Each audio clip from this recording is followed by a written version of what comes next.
Hello friends, I hope everything is fine with all of you. तो आज हम देखते हैं कि निफ्टी ने कैसा परफॉर्म किया और हमारा कोई ट्रेड बना या नहीं बना। तो सबसे पहले हम फ्यूचर्स के चार्ट पे जाएंगे। निफ्टी के मई मंथ के हम फ्यूचर्स के चार्ट पे इसलिए जाते हैं बिकॉज हम वीवेप की डायरेक्शन देखते हैं कि वीवेप उस दिन कैसा बिहेव कर रहा है, कौन सी डायरेक्शन में बाय का सिग्नल दे रहा है या सेल का सिग्नल दे रहा है। एंड वीवेप खाली फ्यूचर्स के चार्ट पे लगता है क्योंकि फ्यूचर्स में ट्रेडिंग होती है निफ्टी में। निफ्टी जो इंडेक्स होता है उसमें ट्रेडिंग नहीं होती है। तो अगर हम वीवेप देखें तो वीवेप ने डे के स्टार्ट में सेल का सिग्नल दिया और उसके बाद 11 बजे के बाद इसने डायरेक्शन चेंज की और बाय का सिग्नल दे दिया। तो अगर हम निफ्टी के चार्ट पे जाएं तो यहाँ पे अगर हम इसको 1 आवर के टाइम फ्रेम पे चेंज करें तो 1 आवर के टाइम फ्रेम पे हम देख सकते हैं कि जो 45 वेटेड मूविंग एवरेज है ये कल भी ऊपर की डायरेक्शन में चेंज हो गया था लास्ट ट्रेडिंग सेशन में, और 9 EMA भी उसको फॉलो कर रहा था। तो आज हम वेट कर रहे थे कि कौन सी डायरेक्शन लेगा, क्योंकि फ्यूचर्स में अगर हम जाएं 15 मिनट के चार्ट में तो इसने फर्स्ट डायरेक्शन तो सेल की दी, लेकिन उसके बाद यहाँ पे थोड़ा क्लियर नहीं लग रहा था। मतलब यहाँ पे ट्रेड बनता है 15 मिनट के बाद। अगर आप 15 मिनट वाली एंट्री देखें तो 45 वेटेड मूविंग एवरेज नीचे जा रहा है, 9 एक्सपोनेंशियल मूविंग एवरेज इसको क्रॉस कर रहा है ऊपर से नीचे, एंड ये पूरा सेल का साइन दे रहा है। तो यहाँ पे एंट्री आराम से बन सकती है। एक ट्रेड तो ये रहा। दूसरा ट्रेड जब इसने डायरेक्शन चेंज की तब ये बाय का ट्रेड बन सकता है, क्योंकि 45 वेटेड मूविंग एवरेज की डायरेक्शन बाय की तरफ है अपवर्ड्स, और 9 एक्सपोनेंशियल मूविंग एवरेज भी नीचे से इसको क्रॉस ओवर कर रहा है एंड ऊपर जा रहा है, ऊपर की डायरेक्शन। तो आज 2 ट्रेड ले सकते थे। मैंने एक ही ट्रेड लिया क्योंकि बिकॉज मैं वेट कर रहा था 11, एक्चुअली मैं 11 साढ़े 10 11 के बाद ही ट्रेड लेता हूँ। उसके बाद थोड़ी डायरेक्शन क्लियर हो जाती है, और अगर नहीं होती है तो नहीं लेता हूँ। हम सेंट्रल पिवट पॉइंट्स भी देख सकते हैं। तो इसकी एक आज नैरो रेंज है। जब नैरो रेंज रहती है तो मतलब कि मार्केट में मूवमेंट ज़्यादा होगी। तो हम देख सकते हैं कि आज मार्केट में मूवमेंट हुई है 21,900 से 22,200, लाइक 300 पॉइंट्स, 1%, अराउंड 1% का मूवमेंट है। तो that is good enough movement for a trade. और हाई भी आप देखेंगे तो हाई इसने कल का जो हाई बनाया था वहीं पे बनाया है। तो एक ये जो सेंट्रल पिवट पॉइंट्स के जो पॉइंट्स हैं, जो पिवट पॉइंट्स हैं, ये भी अच्छा इंडिकेट करते हैं रेजिस्टेंस एंड सपोर्ट का। तो ये जो फर्स्ट रेजिस्टेंस है इसी को रेजिस्टेंस बना के निफ्टी ने वहीं पे आज हाई बनाया एंड रुक गया। हम अगर स्ट्रैटेजी की बात करें तो कौन सी स्ट्रैटेजी फॉलो करते हैं, तो हम ग्रैंडफादर फादर सन थ्योरी पे फोकस करते हैं ज़्यादा। एंड अगर निफ्टी के चार्ट पे जाएं, इसको 15 मिनट पे कर देते हैं। तो ग्रैंडफादर फादर सन थ्योरी ये बोलती है कि जिस डायरेक्शन में बड़ी टाइम फ्रेम का मूवमेंट शो हो रहा है उसी डायरेक्शन में हम छोटी टाइम फ्रेम पे एंटर करेंगे ट्रेड पे। तो ये 15 मिनट का चार्ट है। जैसे अगर हम फर्स्ट ट्रेड की बात करें तो 15 मिनट के चार्ट में ये 45 वेटेड मूविंग एवरेज यहाँ 930 के बाद नीचे जा रहा है।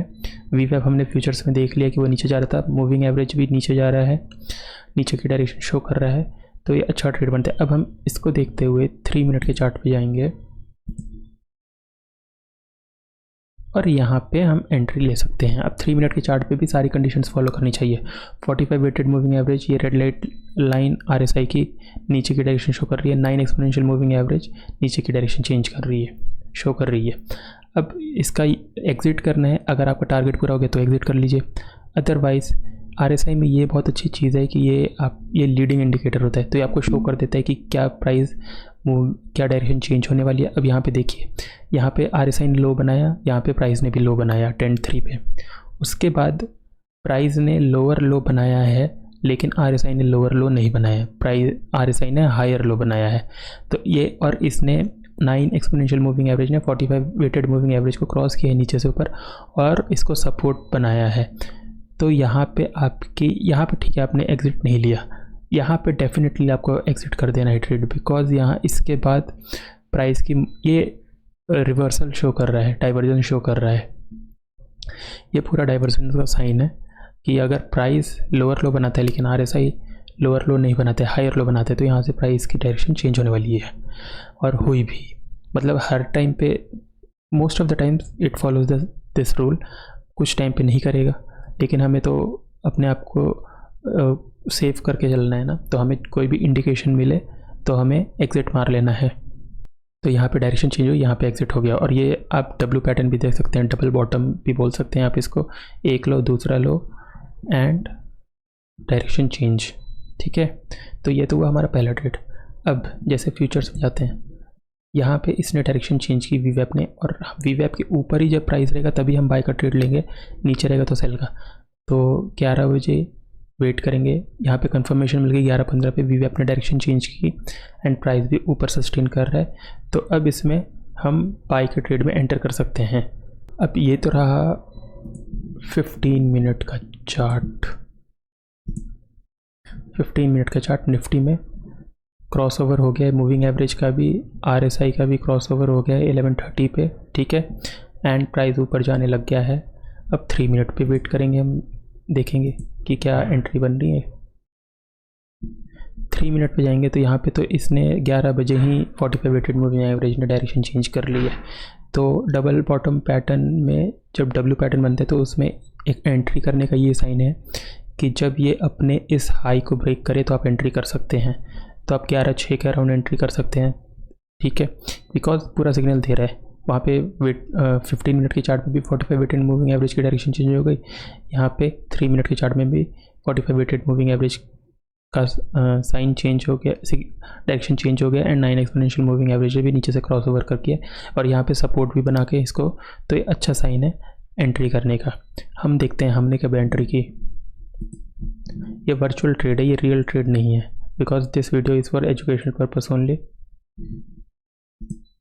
तो आप देख सकते हैं कि यहाँ पे, और मैं क्रेडिट स्प्रेड स्ट्रैटेजी यूज़ करता हूँ। क्रेडिट स्प्रेड स्ट्रैटेजी में एक सेल का लेग होता है, एक बाई का लेग होता है। तो इससे आपका प्रॉफिट और लॉस दोनों डिफाइंड हो जाता है कि इस रेंज में इससे ज़्यादा प्रॉफिट नहीं हो सकता, चाहे मार्केट की कितनी भी मूवमेंट हो जाए, और इससे ज़्यादा लॉस नहीं हो सकता। तो ये सेफ स्ट्रैटेजी है। तो सिंस मार्केट ऊपर जा रहा था, निफ्टी ऊपर जा रहा था और ये सेल है, तो हमने कॉल सेल, पुट सेल किए हैं। तो आप देख सकते हैं कि हायर स्ट्राइक प्राइस का पुट सेल किया है 22,100 का 11:36 पे, और लोअर स्ट्राइक प्राइस का पुट बाई किया है। अब हमने 220 पे एग्ज़िट मार दिया है। 220 पे एग्ज़िट क्यों मारा है? अगर हम चार्ट पे जाएं तो अब देख सकते हैं यहाँ पे इसने हाई बनाया, उसके बाद 230 और 220 और 30 के अराउंड देखिए यहाँ पे डाइवर्जेंस आ रहा है RSI में। इसने हाई बनाया RSI ने, लेकिन जो दूसरा हाई था, प्राइस ने तो नया हाई बनाया है, हायर हाई बनाया है, लेकिन RSI ने लोअर हाई बनाया है, इसलिए यहाँ पे हमने एग्ज़िट मार दिया। अब इसके बाद प्राइस कितना भी ऊपर जाए, कितना नीचे जाए, हमें फ़र्क नहीं पड़ता, क्योंकि हमें ये सिग्नल दे रहा है RSI कि you should exit the trade. तो इस हिसाब से हमने एग्ज़िट मार लिया। उसके बाद देख भी सकते हैं कि ज़्यादा ऊपर गया भी नहीं मार्केट, वहीं पे होवर करता रहा, ठीक है। और अगर होवर करता रहा तो अब क्रेडिट स्प्रेड स्ट्रैटेजी में ये फ़ायदा है सेल करने का कि मार्केट यहाँ पे साइडवेज हो गया था, ठीक है, 2 बजे से 3:30 बजे तक साइडवेज हो गया था। तो प्राइस तभी भी हमें फ़ायदा होगा अगर हम कुछ नहीं करते, अब नहीं भी निकलते। तो देखिए हमने एग्ज़िट किया है 22,100 जो हायर लेग था 110 पे, और 22,072.95 पे। तो इस पे ध्यान दीजिएगा, ये सेल का लेग है, क्योंकि ये हमारा हाई स्ट्राइक का प्राइस का है, ये इसमें जितनी कमी होगी उतना प्रॉफिट हमें होगा। तो 22,100 185 का था, हमने सेल बाई किया 110 पे। अब इसका मार्केट जब क्लोज हुआ तब इसका प्राइस देखते हैं कितना है, 22,195 रुपीज़, ठीक है। तो एग्ज़िट हमने 110 पे किया। उसके बाद भी अगर हम रुके रहते ट्रेड में तो भी हमें कुछ ना कुछ प्रॉफिट हो जाता, चाहे मार्केट साइडवेज भी हुआ। ये फ़ायदा है क्रेडिट स्प्रेड स्ट्रैटेजी का। और हेज कर रखा है हमने, तो कितना भी मार्केट चले जाए उससे डिफाइंड लॉस से ज़्यादा होगा नहीं। So this was our trade for today. अब देखते हैं कल का क्या सीन है। अब हम इसको निफ्टी के चार्ट को 1 आवर पे टाइम फ्रेम पे देखते हैं। अब 1 आवर के टाइम फ्रेम पे 45 वेटेड मूविंग एवरेज ऊपर की डायरेक्शन शो कर रहा है, बाई का सिग्नल दे रहा है, एंड 9 एक्सपोनेंशियल मूविंग एवरेज भी ऊपर ही है उसके। तो अगर हमें कल ये सोच के जाने कि कल मार्केट में क्या मूवमेंट रहेगी, तो ये चार्ट इंडिकेट कर रहा है कि शायद बाई का सिग्नल होगा, शायद बाई के ट्रेड्स बनेंगे, ठीक है। अब देखते हैं कि मूवमेंट होगी कि नहीं होगी, कितनी रेंज में मूव करेगा निफ्टी। उसके लिए हम एक्सेल पे चलते हैं। अब एक्सेल पे देखिए सेंट्रल पिवट पॉइंट्स का जो मैं हमेशा कहता हूँ कि जब ये अपर बाउंड्री और लोअर बाउंड्री के बीच का डिफरेंस ज़्यादा होता है तो अगले दिन मूवमेंट कम होती है, और जब ये कम होता है तो मूवमेंट ज़्यादा होती है। अब जैसे फ्राइडे को ये कर रहा था 9.6, तो मूवमेंट ज़्यादा हुई, 310 पॉइंट्स का हाई एंड लो के बीच में डिफरेंस है निफ्टी के। अब ये आज शो कर रहा है 85 मतलब कल सेंट्रल पिवट पॉइंट्स की रेंज अपर और हायर बाउंड्री में ज़्यादा रेंज है, डिफरेंस ज़्यादा है, तो कल मूवमेंट कम हो सकती है। मतलब ये 70% ऑफ द टाइम ये फॉलो करता है। बहुत कंडीशंस में, मार्केट का तो कोई भरोसा नहीं है, मार्केट में तो कुछ भी हो सकता है।